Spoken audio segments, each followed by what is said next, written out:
I'm Candace Dickerson. This is my oral presentation for English 231 on Jane Johnston Schoolcraft. I'm going to go ahead and flip the camera around where you can see a picture of Miss Schoolcraft as I speak about her. So Miss Schoolcraft was born in 1800. She was the daughter of John Johnston, an Irish-born fur trader, and Susan Johnston, which was from the Ojibwe tribe. I'm sorry for butchering that name. It's Ojibwe.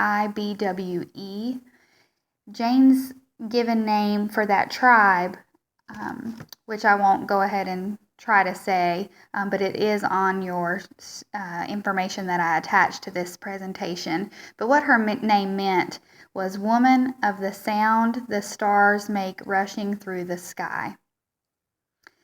Jane was raised in both that tribe and English languages. She was educated by her mother in that tribe's traditions, including traditional oral storytelling, and she was educated by her father in English and European literature, theology, and history.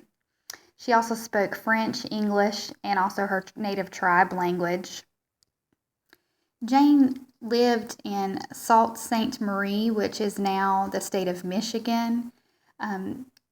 In that community, that tribe was very active, and there in that community, there was a number of Frenchmen who worked in the fur trade and usually married women from that tribe.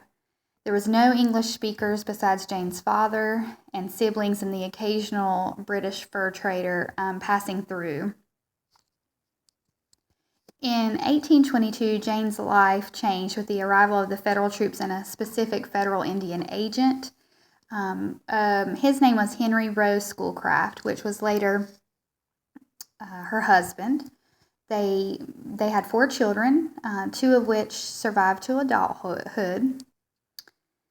So Henry was the federal Indian agent. He published many articles about the tribe, and he relied on Jane and her mother and her siblings for the information about the tribe, but he took all the credit for the information that he was publishing.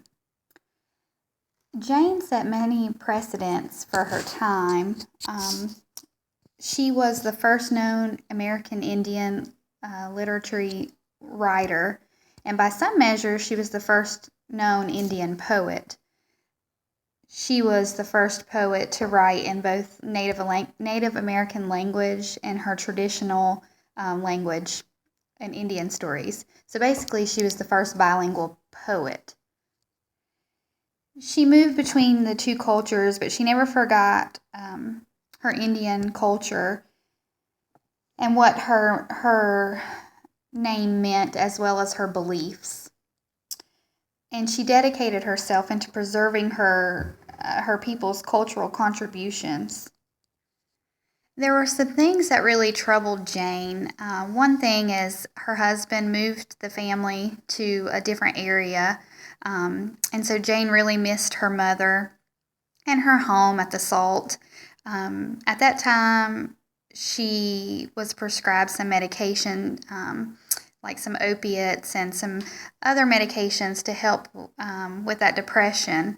And she likely grew addicted to those. So it says that, she had the depression with the addiction. She also was depressed because Henry had sent their children to boarding schools. Jane did not want them to go to boarding schools, but he wished that, so she did what he wanted, and they were sent away. Jane suffered the deaths of 2 children, and so that added to her depression as well. Jane wrote several poems in her son William's memory.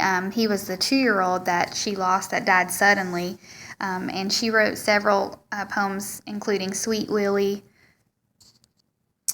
When Henry was fired from his job as an Indian agent in 1841, this also troubled Jane. She decided to take a trip to visit her sister Charlotte in Canada, and she suddenly died. So, the contributions with the depression and the addiction, and she suddenly died. It probably put her in some poor health. For many years, Jane Schoolcraft's life and writings were overlooked and buried in the shadow of her famous husband and the lack of interest of early women's writings. Then, as American Indian writing attracted increased attention in the 90s, some of her publications and poems and stories were manuscripted and brought out to light. So overall, she was an amazing writer, and it was very interesting to learn about her. Thank you.